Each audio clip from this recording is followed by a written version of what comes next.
Everyone, welcome back. Today we are going to make stovetop salsa, not the type that you usually get from the grocery store in a plastic container. It's just all chopped up in a Tupperware.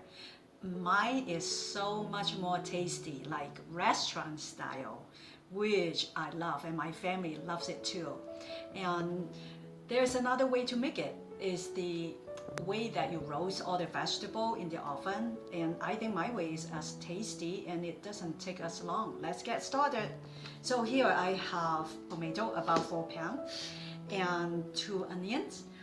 I have 3 jalapeno and 5 Anaheim pepper, and I also have cilantro. I usually would also have garlic cloves, but they're right now, so I'm going to use garlic powder.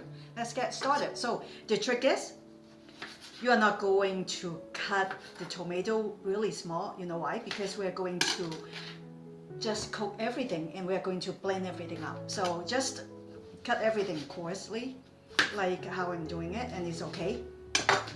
Onions we're going to cut very coarsely also, like this. And that's it. Don't waste too much time cutting because we're going to cook it down. I already pre-cut this, and I scoop out all the seeds. So you can, if you want to, you can just cut it in half again. So very coarsely. We are going to do the same thing to all the chili. Hey, be sure after you touch all this chili, do not touch your nose, your eyes. You are going to be really sad if you do, because it hurts. Trust me, I've done that many times. And okay, next is cilantro. You just cut it roughly. And that's all. It's really fast, like I told you. It's finished cutting everything. Looks how beautiful it is. I have just turned on the stove on medium heat, and I will be cooking this for about 20 to 30 minutes. It depends on how hot your stove is. And when this is done, I will show you what kind of texture it should look like, and I will also be ready to season it and get it ready for blending. I have been simmering this for about 20 minutes, so look closer. When the tomatoes are a little soft and that is ready, turn off the stove and then start seasoning it. About 1 tablespoon of salt,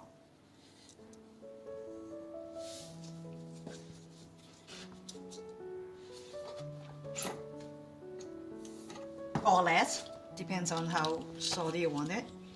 About 1 teaspoon of pepper.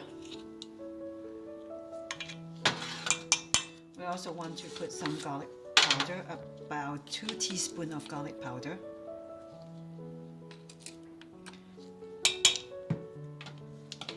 Next is, I really love this red wine vinegar. I usually use about, let's see, half of 1/8 of a cup. You can put more or less, and then stir it up. Mix it really well. Just put a portion of the mixture in the blender, and don't worry about what you are getting, because we're going to mix it well in the end. And then we'll blend it up until everything is smooth, like puree setting.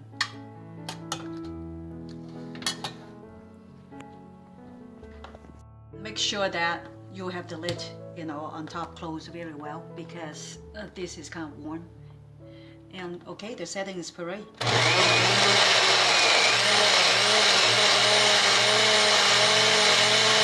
You know that the salsa is done when the texture is runny, like this.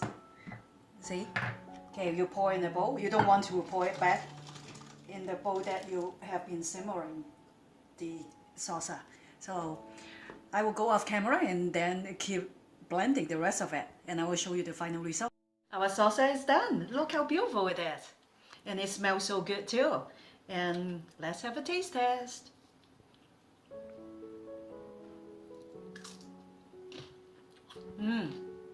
It's very spicy, very fresh. The flavor is so intense. I love this. This tastes exactly like the restaurant quality salsa. If you like this recipe, please subscribe to my channel. If you have any questions regarding the recipe, please check out my description box below. Until then, see you next time. Bye!